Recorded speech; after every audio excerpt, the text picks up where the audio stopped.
Socialism. This is all about socialism. I listened very carefully to my friend from Texas, and he is my friend. We work together on many things. And he believes the downfall of America is the advent of socialism. Well, I'm not sure what that label means to him, but I want to take a look at some of the areas that he made a comment on. He thinks it's socialist for us to expand the coverage of the Affordable Care Act. Mr. President, we're down to 8% of Americans without health insurance. 8%. The goal is 0. We may never reach it. We have dramatically decreased the number of Americans without health insurance. Have you ever lived in a situation where you didn't have health insurance? Were you a new father with a baby with a health problem and no health insurance? I've been there. You don't want to go to that place. We want to give everybody the peace of mind that they have quality health care available to them. Is that socialism? Is that the government making the decision that you're going to have health insurance? I don't think so. Right-thinking people across this country, regardless of political stripe, believe that health insurance is critical for a happy and a healthy family. And he used the term, he said, Medicare is a socialist objective. Oh, try that one on for size in any state. Run your campaign on getting rid of Medicare and see how it works. I can tell you what the result will be. Medicare in the last 60 years has liberated senior citizens in America so they can live longer and live independently and have quality care through the later years of their life. Socialism, government knows better. It's a program which people value, just like Social Security. And I hope that people won't brand that as socialism. Many did when it was created. These programs that families count on, real families, these are programs that are not socialist. They're as American as can be. In the student loan program, I support what President Biden did. I might have done it a little differently. But the fact that he is tagging that student loan forgiveness to the wealth of the individual and family is the right thing to do. $10,000 student loans forgiven for those with family income or individual income below $125,000 a year. That's not unreasonable. That means that middle class and lower kids are going to have $10,000 in their student loan forgiven. And if they happen to be on Pell Grants, which means they really were low-income families when they went to school, they get an additional $10,000. Oh, I hear all this lamenting and whining and crying of socialism in this. Where in the heck was this comment about socialism when we were giving out PPP loans all across America by the thousands? And it turns out some of the harshest Republican critics of student loan forgiveness took out PPP loans. You know what that meant? They were forgiven. They didn't have to pay them back. It was okay when they were receiving the money, these conservative Republicans, but the idea of some student burdened with student loans having loan forgiveness is socialism, not where I'm standing. And I also want to say something about fiscal responsibility. You know, after the reconciliation bill, after the Inflation Reduction Act, how much we will reduce the deficit this year? $1.7 trillion. How did we achieve this? Well, we achieved it by saying we're going to establish a minimum tax for certain corporations. Which ones? Corporations that showed an average of $1 billion a year in net profit. Average $1 billion net profit a year over a 3-year period of time will finally have to pay some federal income tax. Is that too much to ask? Is that socialism? No, it's fairness. In the terms of the EV socialism, this is one where senators ought to take care. When they give speeches on the floor about electric vehicles and electrification, they are basically betting that the future is going to be a lot different than I see it. Why do we have so many electric vehicles? Well, it must be a federal mandate. No, it wasn't. It was a decision by the private sector to build electrical vehicles and make that the future of transportation in America. Take a look at Ford Motor Company. We had one of the Ford family come and tell us a story. They made a decision that electric vehicles were part of their future, a big part of their future.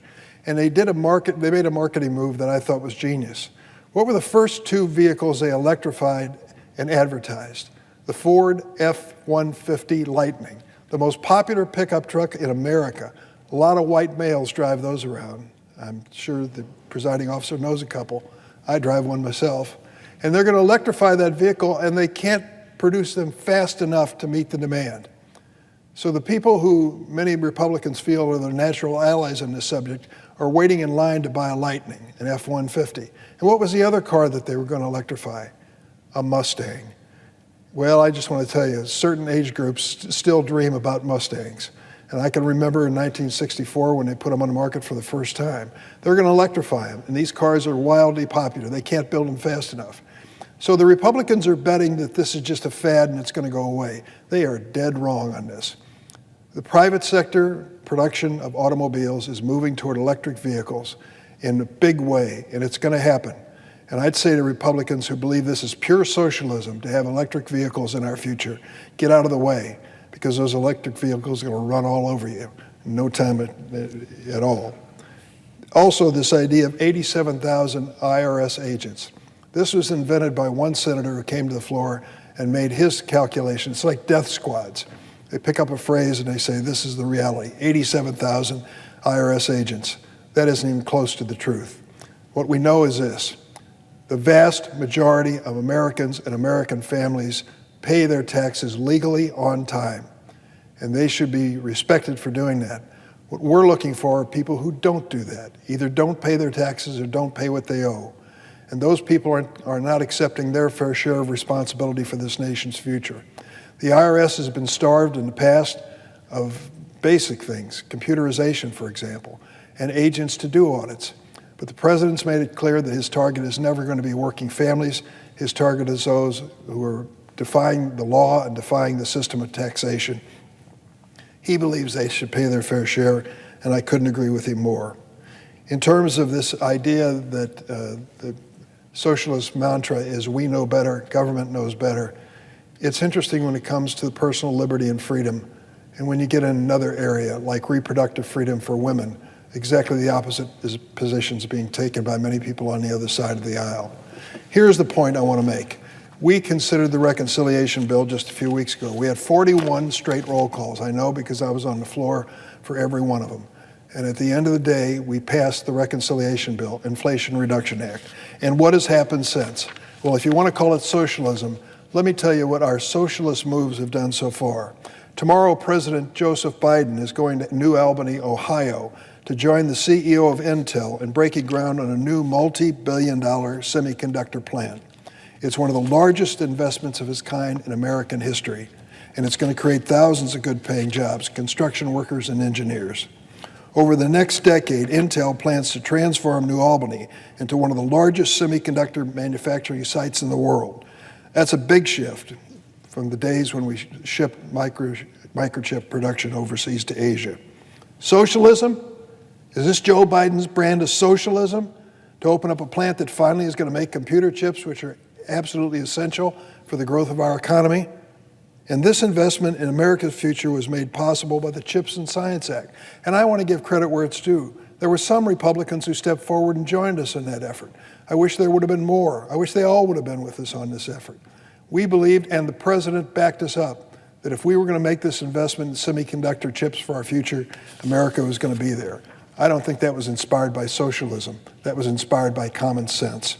Yesterday, the New York Times reported that in the weeks since the Inflation Reduction Act was signed into law, and that's the one with 41 roll calls, companies throughout the country have unveiled, quote, a series of big-ticket projects to kickstart our clean energy future.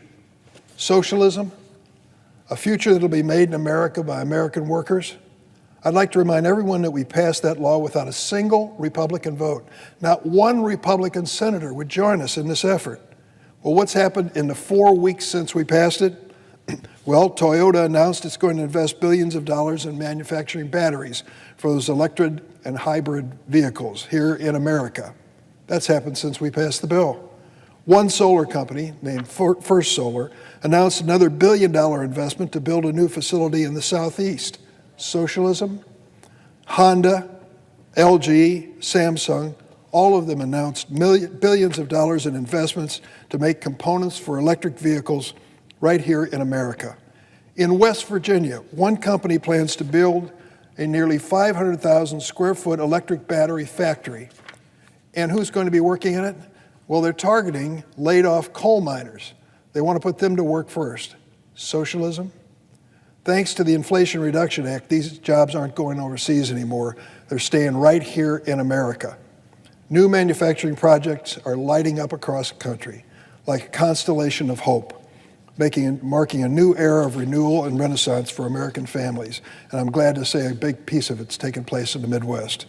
Earlier this week in my home state of Illinois, the company TCCI announced it's going to invest millions of dollars into retooling its facility in Decatur, Illinois, to make compressors for, hold on to your socialist hat, electric vehicles. Here they come again. And our governor, Pritzker, announced the state will work alongside Richland Community College to establish a climate center for innovation and research, an innovation hub. Socialism?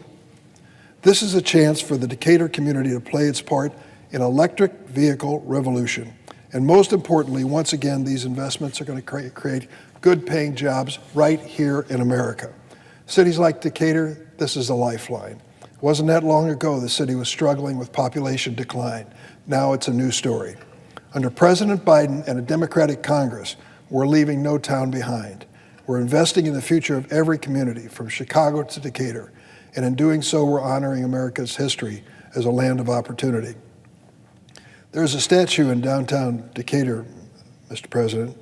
It's the site where it's said that a 21-year-old barefoot Abraham Lincoln delivered his very first political speech, supporting the Whig platform. Just 2 years after that speech, Lincoln announced his first campaign for public office in my home county of Sangamon. He ran for the legislature. So as we celebrate the new funding for jobs and development coming to cities like Decatur, I find it interesting that one of the first policies Lincoln supported was known as internal improvements. He announced in his first run for office, time and experience have verified to a demonstration the public utility of internal improvements. The poorest and most thinly populated countries would be greatly benefited by the opening of good roads and in the clearing of navigable streams within their limits, and that no person will deny. The challenges we face in America today are more sophisticated, but we also passed an infrastructure bill, the largest in the history of the United States. Under the previous president, Donald Trump, he promised every week was going to be infrastructure week. Unfortunately, his response was so weak, there was never an infrastructure week, never during his presidency, and that's a fact. President Biden turned that around, and we passed an infrastructure bill that's putting America back to work, as it should. It's about time. For decades, Republicans have prayed to the altar of trickle-down economics. They call every initiative that we have on the Democratic side socialism. Social Security, socialism. Medicare, socialism. This idea of leading into the electric vehicle revolution, socialism. The government knows best. Well, I'll tell you they're wrong. What we see is leadership, and leadership that is long overdue. We can't leave working families behind in this country. 4 decades of cutting taxes for the rich on some wild theory this is somehow going to lift all boats just turned out to be false. I'll tell you this, roads and bridges crumbling beneath our feet, generations of good-paying jobs going overseas, the world's wealthiest trying to save a few bucks, and skyrocketing economic inequality is not American. Fixing it is not socialism. It's just fairness. The last president spent 4 years declaring Infrastructure Week, had nothing to show for it. In less than 2 years, President Biden and the Democrats have delivered on their promise of rebuilding America and putting American workers back to work. We've had the largest growth and job creation ever in the history of the United States in the last year and a half under President Biden. And 660,000 of those jobs are manufacturing jobs, real jobs with a good paycheck. We're investing in the industries of the future. More important, we're investing in American families. The policies we've enacted during this Congress are going to help move America forward. Together, they represent a new vision for America's future. Roads and bridges, microchips, wind turbines, deep research into advanced technologies like quantum computing. What does it mean for American people? Take a look at the auto industry. Today, the industry, which Barack Obama as president saved despite Republican opposition, is an industry which the major manufacturers are betting big on the electric future. Members of the Republican Senate caucus may not see electric vehicles in the future, but they've closed their eyes if they're in that position. With the infrastructure package, we're going to create good jobs, union jobs, fixing and building our roads, installing charging stations all across America. With the CHIPS and Science Act, we're shoring up domestic supply of semiconductors so we can assemble next-generation electric vehicles in American factories. And that CHIPS bill also authorized billions of dollars in funding for scientific research, laboratories like Argonne and Fermi.